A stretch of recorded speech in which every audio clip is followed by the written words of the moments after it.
చరణ్ కౌశిక్ గారు ముందస్తుగానే అన్ని రకాల ఏర్పాట్లు చేస్తూ ఉన్నారు. సో ఎట్లా ఉండబోతుంది జూన్ 2వ తారీఖు నాడు?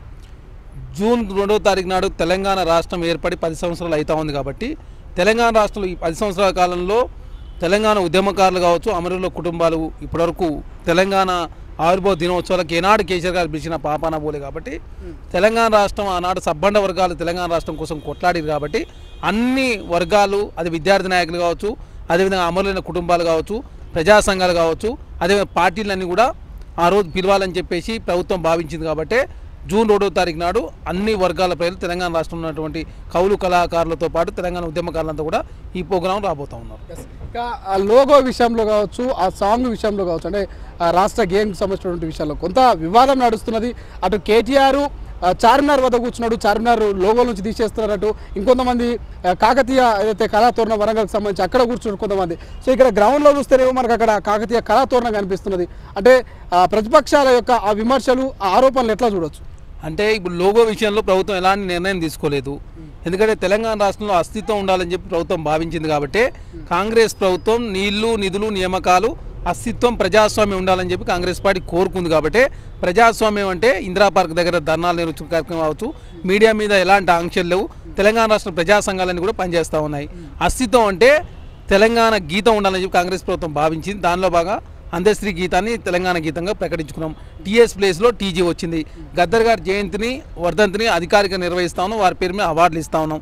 అస్తిత్వం ఉండాలని చెప్పి ప్రభుత్వం భావిస్తూ ఉంది కాబట్టి దానిలో భాగంగా తెలంగాణ రాష్ట్రంలో కాంగ్రెస్ ప్రభుత్వం ముందుకు పోతా ఉంది. ఇంకా లోగో విషయంలో ప్రభుత్వం ఎలాంటి నిర్ణయం తీసుకోలేదు. ఒకవేళ నిర్ణయం తీసుకునే అవకాశం ఉన్నప్పుడు ఖచ్చితంగా అసెంబ్లీలో చర్చిస్తాం, క్యాబినెట్లో చర్చిస్తాం, ప్రజా సంఘాలతో, పార్టీలతో మాట్లాడతామని చెప్పేసి నిన్న ముఖ్యమంత్రి గారు చాలా స్పష్టంగా ప్రకటించారు. కాబట్టి తెలంగాణ రాష్ట్ర ప్రజలు ఎవరు కూడా అధైర్యపడాల్సిన అవసరం లేదు. ఎందుకంటే అమరుల త్యాగంతో తెలంగాణ రాష్ట్రం వచ్చింది కాబట్టి అమరులకు గుర్తుగా అమరుల స్తూపం వచ్చే విధంగా లోగో ఉండాలని చెప్పేసి పెద్ద ఎత్తున చర్చ జరుగుతూ ఉంది. కాబట్టి ఇష్యూని డైవర్ట్ చేసి దానిలో భాగంగా 10 సంవత్సరాల కాలం పాటు ఉద్యమకాలు పట్టించుకొని కేసీఆర్ గారు కావచ్చు, కేటీఆర్ గారు కావచ్చు, బీఆర్ఎస్ పార్టీ నాయకులు ఈనాడు తెలంగాణ రాష్ట్రంలో కాంగ్రెస్ ప్రభుత్వం ప్రజారంజక పాలన అందిస్తూ అన్ని వర్గాలను కలుపుకునే ప్రయత్నం జరుగుతూ ఉంది. కాబట్టి దాన్ని డైవర్ట్ చేయడానికి మాత్రమే చార్మినార్ తీసేస్తున్నారని, కాకతీయ తోరణం తీసేస్తున్నారని చెప్పేసి కాంగ్రెస్ ప్రభుత్వమే బురదజల్లే ప్రయత్నం కేటీఆర్ గారు చేస్తూ ఉన్నారు.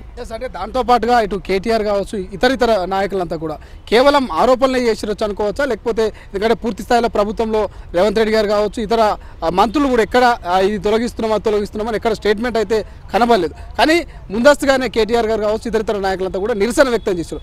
మా నిరసనతోటే ప్రభుత్వం కొంత వెనక్కి తగ్గి ఈ లోగో విషయాన్ని కొంత ఆలస్యం చేస్తుందంటూ కూడా కొంత కాంట్రవర్సీ నడుస్తుంది, కొన్ని ఆరోపణలు వస్తున్నాయి. ఇది వాస్తవం అనుకోవాలా? కేటీఆర్ గారు ఏదో ఒకటి మాట్లాడాలని చెప్పేసి వారి వల్లనే ఏదో లోగో ఆగిందని చెప్పే ప్రయత్నం వారు చేస్తూ ఉన్నారు. ఎందుకంటే లోగో విషయంలో ప్రభుత్వం ఎలాంటి నిర్ణయం తీసుకోలేదు.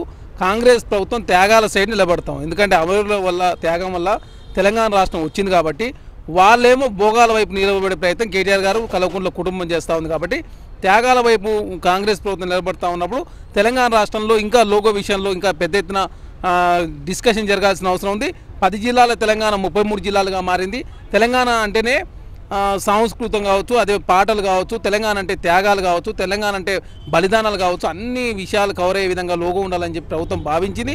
ఆ విషయంలో నిర్ణయం తీసుకున్నప్పుడు అన్ని వర్గాలతోటి, అన్ని పార్టీలతోటి, ప్రజా సంఘాలతో చర్చించిన తర్వాత మాత్రమే నిర్ణయం ప్రకటిస్తామని చెప్పేసి నేను ప్రభుత్వం ఆల్రెడీ ప్రకటించింది. కాంగ్రెస్ పార్టీ నాయకుడిగా మీకేమనిపిస్తుంది? తెలంగాణ ఇచ్చిన తల్లి సోనియా అంటున్నారు కాబట్టి, సో అటువంటి తల్లి తెలంగాణకు రావడము, దశాబ్ది ఉత్సవాల్లో పాల్గొనడము మీకేమనిపిస్తుంది? అంటే 10 సంవత్సరాల కాలంలో కేసీఆర్ గారు పట్టించుకున్న పాపన ఉద్యమకాలను పట్టించుకోలేదు, అమరుల కుటుంబాన్ని పట్టించుకోలేదు, తెలంగాణ ప్రజలను పట్టించుకోకుండా 10 సంవత్సరాల కాలం నియంత పాలన కొనసాగింది. కాబట్టి తెలంగాణ రాష్ట్ర ఏర్పాటులో ఆనాడు ముఖ్య పాత్ర పోషించినటువంటి శ్రీమతి సోనియా గాంధీ గారు 2వ తారీఖున రాబోతూ ఉన్నారు. ఆనాడు ఎవరైతే ముఖ్య పాత్ర పోషించారో పార్లమెంట్లో సుష్మా స్వరాజ్ గారు పిలుద్దామంటే వారు చనిపోవడం జరిగింది. రాజ్యసభలో కీలక పాత్ర పోషించినటువంటి అరుణ్ జైట్లీ గారు చనిపోయారు. కాబట్టి ఇప్పుడు సోనియా గాంధీ గారు కాంగ్రెస్ పార్టీ పార్లమెంటరీ నేతగా, చైర్మన్గా ఉన్నారు. కాబట్టి వారు ఒక్కరే ఉన్నారు. కాబట్టి తెలంగాణ రాష్ట్ర ఏర్పాటులో వారు కీలక పాత్ర పోషించి 60 సంవత్సరాల ఆకాంక్ష నెరవేర్చింది. కాబట్టి తెలంగాణ రాష్ట్రం ఏర్పడిన తర్వాత 10 సంవత్సరాలు కేసీఆర్ గారు మర్చిపోయారు. కాబట్టి ఇప్పుడు తెలంగాణ రాష్ట్రంలో ప్రజాప్రభుత్వం ఏర్పడదు. కాబట్టి ఈ ప్రజాప్రభుత్వంలో తెలంగాణ రాష్ట్రం ఇచ్చిన సోనియా గాంధీ గారిని సత్కరించుకోవాలని చెప్పి కాంగ్రెస్ ప్రభుత్వం భావించింది. కాబట్టి ప్రజల కోరిక మేరకు తెలంగాణ రాష్ట్రంలో శ్రీమతి సోనియా గాంధీ గారి సంబంధించిన ఈ కార్యక్రమంకి వస్తూ ఉన్నారు. వారిని ఖచ్చితంగా తెలంగాణ ప్రజలంతా కూడా సత్కరించుకుంటారు. సో సో ఏర్పాట్లు చూస్తూ ఉంటే భారీ స్థాయిలో జరుగుతూ ఉన్నాయి కాబట్టి సో ఎంతమంది జన సమీకరణ జరిగే అవకాశం ఉన్నది? ఎందుకంటే ఇప్పటికే తెలంగాణ వ్యాప్తంగా కూడా దశాబ్ది ఉత్సవాల పేట రాష్ట్ర ప్రభుత్వం వైపు పిలుపునిచ్చింది అంగరంగ వైభవంగా చేసుకోవాలని. సో ఎంతమంది వచ్చే అవకాశం ఉందంటారు? సో ఉద్యమకారులు ఇక స్టూడెంట్స్ ఎవరెవరు వచ్చే అవకాశం ఉంది? తెలంగాణ రాష్ట్ర ఏర్పాటులో ఆనాడు సబ్బండ వర్గాలు అంటే విద్యార్థి నాయకులు కావచ్చు, యూనివర్సిటీలు కావచ్చు, తెలంగాణలో ప్రజా సంఘాలు కావచ్చు, కవులు, కళాకారులు, అదేవిధంగా పత్రికలు, అదేవిధంగా ఎలక్ట్రానిక్ మీడియా, ప్రింట్ మీడియా, ఆనాడు నువ్వు తెలంగాణ రాష్ట్రం కావాలని చెప్పేసి 1969 ఉద్యమకారులు, 2009 మలిదేశ ఉద్యమకారులు, ఆనాడు ఉన్నటువంటి ఎక్స్ఎంపీలు, ఆనాడు ఉన్నటువంటి ప్రతిపక్ష పార్టీలు, బీఆర్ఎస్ పార్టీకి సంబంధించినటువంటి నాయకులు కాంగ్రెస్ ప్రభుత్వం ఆహ్వానిస్తూ ఉంది. సిపిఐ, సిపిఎం, అదేవిధంగా భారతీయ జనతా పార్టీ సంబంధించిన నాయకులు, తెలంగాణ రాష్ట్రంలో సబ్బండ వర్గాలంతా కూడా జూన్ 2వ తారీఖు నాడు పరేడ్ గ్రౌండ్కి అందరూ వస్తూ ఉన్నారు. పెద్ద ఎత్తున 33 జిల్లాల నుంచి, అదేవిధంగా లాయర్లు, వారితో పాటు కళాకారులు, కవులంతా పెద్ద ఎత్తున తెలంగాణ సమాజం అంతా కూడా రేపు జూన్ 2వ తారీఖు నాడు పరేడ్ గ్రౌండ్ రాబోతా ఉంది కదా. ఆ దిశగా ఏర్పాట్లను జరుగుతూ ఉన్నాయి. అమరుల కుటుంబాలను గౌరవించుకోవాలా, ఉద్యమకారులను గౌరవించుకోవాలా, సోనియా గాంధీ గారికి సన్మానం చేయాలని చెప్పి ప్రభుత్వం భావిస్తూ ఉంది కాబట్టి ఆ దిశగా ఏర్పాటు జరుగుతూ ఉన్నాయి. అసలైన తొలి వెలుగు. ఫాలో వాట్సాప్ @తొలి వెలుగు official.